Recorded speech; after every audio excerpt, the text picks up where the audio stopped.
यह कहानी उस समय की है जब हनुमान जी लंका से सीता माता का कंगन लेकर श्री राम के पास वापस लौट रहे थे। रास्ते में वह बहुत ही सुंदर बगीचे को देखते हैं।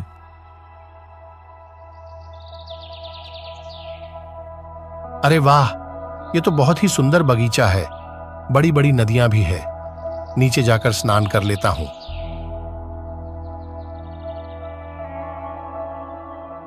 हनुमान जी वहां के नजारे को देखकर मन ही मन खुश हो रहे थे। तभी हनुमान जी पास ही में बह रही एक नदी में स्नान करने का निर्णय लेते हैं। हनुमान जी सीता जी के कंगन को पास ही में पड़े एक पत्थर पर रख देते हैं और स्नान करने लगते हैं। हनुमान जी उस कंगन से एक क्षण के लिए भी अपनी नजर नहीं हटाते हैं, क्योंकि यदि कंगन कहीं गुम गया तो वे श्री राम को क्या जवाब देंगे, क्योंकि वह कंगन से हनुमान जी की बातों का विश्वास करते कि सीता जी उन्हें मिल गई है। हनुमान जी के देखते ही देखते वहां पर एक बंदर आता है और उस कंगन को लेकर वहां से भागने लगता है। हनुमान जी भी उस बंदर का पीछा करने लगते हैं कि कहीं ये बंदर इस कंगन को नदी में ना फेंक दे। ऐसा हुआ तो मैं ये कंगन कहां से लाऊंगा। बंदर उस कड़े को एक घड़े में डालकर भाग जाता है। अरे शुक्र है इसने कड़े को इस घड़े में ही डाल दिया। कहीं और फेंक देता तो मैं क्या करता। चलो इसे निकाल लेता हूं। हनुमान जी घड़े में देखते हैं कि इस कड़े के जैसे अनेकों कड़े इसी घड़े में पड़े हुए हैं। हनुमान जी पहचान नहीं पाते हैं कि उनका वाला कौन सा है। महात्मा जी, मेरा कंगन आपके इस घड़े में गिर गया है। कृपया बताइए मेरा कंगन इसमें कौन सा है, क्योंकि इसमें एक जैसे कई कंगन हैं। भाई, आपका कंगन और आपको ही नहीं पता तो मैं कैसे बता सकता हूं कि आपका वाला कौन सा है। महात्मा जी, मैं हनुमान हूं। लंका में सीता माता का पता लगाकर आ रहा हूं। कृपया दया करे बताइए मेरा वाला कंगन कौन सा है। आप कौन सी वाली सीता माता का पता लगाकर आ रहे हो हनुमान? महात्मा जी, आप कौन सी दुनिया में रहते हो? भगवान रामचंद्र जी की पत्नी है सीता माता। लंका के राजा रावण ने उन्हें कैद कर रखा है। मैं उन्हें खोज कर आया हूं। ये कंगन उन्हीं का है। उन्होंने मुझे ये निशानी के रूप में दिया है। भाई, ये आपके रामचंद्र जी न जाने कितनी बार जन्म और मर चुके हैं। ये सृष्टि कोई आज से ही नहीं चल रही है। न जाने कितनी बार आप जैसे हनुमान यहां आ चुके हैं और कितनी ही बार ये घटना घट चुकी है। महात्मा जी, अभी तो आप मुझे यह बताइए कि वह कंगन कौन सा है। रामचंद्र जी मेरा इंतजार कर रहे होंगे। कोई भी ले जाइए, सब एक ही काम करेंगे।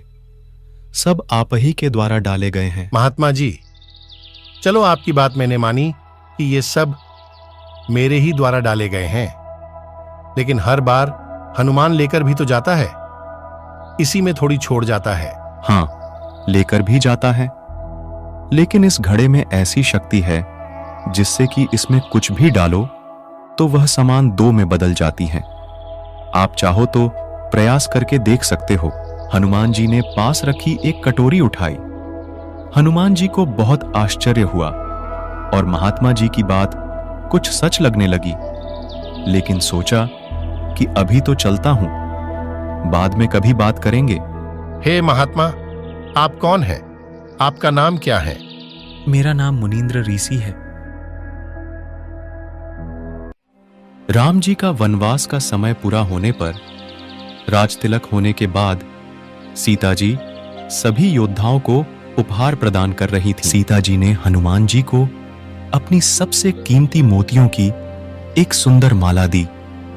हनुमान जी उस मोतियों की माला को बड़े ध्यान से देखने लगते हैं और माला को तोड़ देते हैं और मोतियों में राम जी के अस्तित्व को ढूंढने लगते हैं।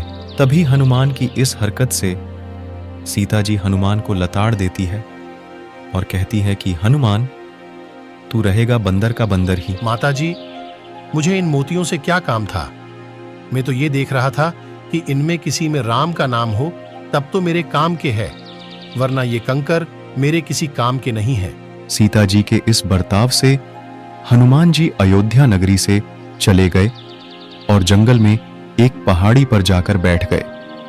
हनुमान जी को बहुत दुख हुआ कि मैंने क्या नहीं किया इनके लिए, और आज इन्होंने मुझे एक छोटी सी बात पर इतना लताड़ दिया।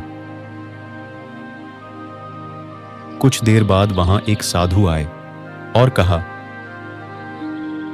राम राम भाई हनुमान। राम राम जी महात्मा जी, आओ बैठ जाओ महात्मा जी।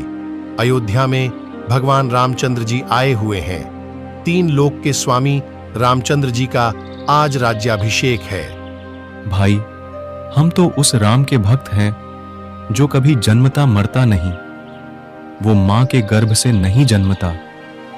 ये राम जी तो न जाने कितनी बार जन्म और मर चुके हैं।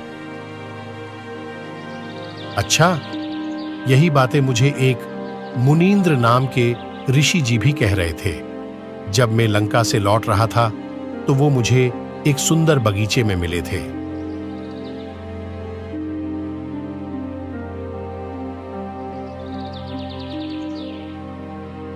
हनुमान, वो मैं ही था। मैं तुम्हें सतभक्ति प्रदान करने के लिए आया हूं। क्षमा कीजिए भगवान, हम तो तुच्छ बुद्धि के जीव हैं।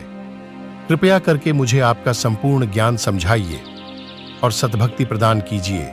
हनुमान, यदि आप जैसे योद्धा न होते तो राम जी का युद्ध जीत पाना संभव नहीं था। हनुमान जी को ऋषि मुनींद्र अर्थात कबीर परमात्मा जी की सारी बातें समझ आ गईं और उनसे नाम दीक्षा लेकर आदि राम की सतभक्ति की